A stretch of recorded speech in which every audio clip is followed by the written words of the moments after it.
এই বাজারের মধ্যেই লুকিয়ে আছে এক অবহেলিত বাস্তবতা। আজ আমরা কথা বলবো এই বাজারের টল ঘরগুলো নিয়ে, যেগুলো একসময় ছিল গুরুত্বপূর্ণ কিন্তু এখন অবহেলায় পড়ে আছে। এই বাজারে মোট 4টি টলঘর রয়েছে। একসময় এই টলঘরগুলো ছিল বাজারের গুরুত্বপূর্ণ অংশ, ব্যবসায়ী ও ক্রেতাদের জন্য একটি প্রয়োজনীয় সুবিধা। কিন্তু দুঃখজনক হলেও সত্য, আজ এই 4টি টলঘরের মধ্যে একটি পুরোপুরি বিলীন হয়ে গেছে।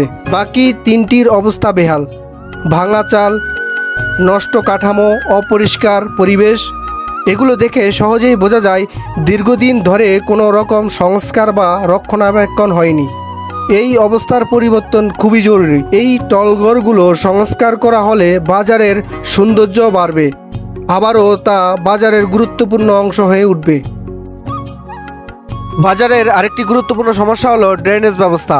বাজারের বেশিরভাগ ড্রেন বর্তমানে বন্ধ হয়ে আছে। ড্রেনের মুখগুলো ময়লা আবর্জনা রেখে গেছে, যার ফলে পানি ঠিকভাবে চলাচল করতে পারে না। এর ফলে সামান্য বৃষ্টিতেই বাজারে পানি জমে যায়, সৃষ্টি হয় জলাবদ্ধতা।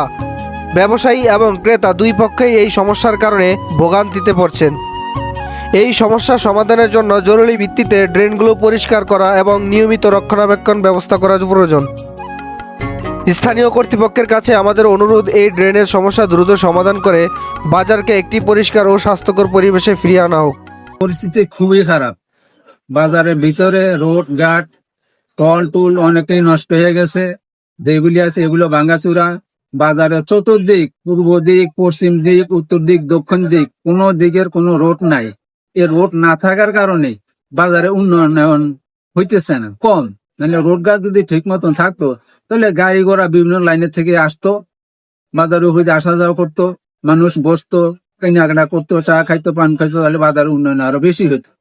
রোড ঘাট গুলি যদি ঠিক হয় সবকিছু, তাহলে ইনশাআল্লাহ বাজারের উন্নয়ন আরো বেশি হবে।